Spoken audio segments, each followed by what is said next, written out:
Hello hello నమస్కారం. నమస్తే. బాగున్నారా? బాగున్నాను. పిల్లలు బాగున్నారా? బాగున్నాను. మీ ఆవిడ బాగుందా? బాగుందనే చేసుకున్నా. మీకు రేడియో ఉందా? ఉంది. అది బాగుందా? బాగుంది. సిలోన్ వస్తుందా? వస్తుంది. టేప్ రికార్డర్ ఉందా? లేదు. రేడియోలో క్యాసెట్ పెడితే వస్తుందా? రాదు. మీకు టీవీ ఉందా? ఉంది. అది బాగుందా? బాగుంది. స్టార్ కనెక్షన్ ఉందా? ఉంది. జీ టీవీ వస్తుందా?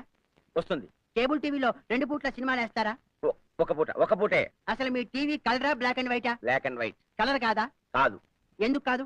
కొనలేదు. ఎందుకు కొనలేదు? నా ఇష్టం. ఏమిటి నీ ఇష్టం? వీడెవడండి బాబు? ఎవడు వాడు? నేను. నువ్వెవరు? ఏమో మర్చిపోయా. అన్నట్టు మీ ఇంట్లో పిల్లి ఉందా? ఉంది. మంచంలో నల్లి ఉందా? లేదు. గోడ మీద బల్లి ఉందా? ఉంది. అది ఆడదా మగదా?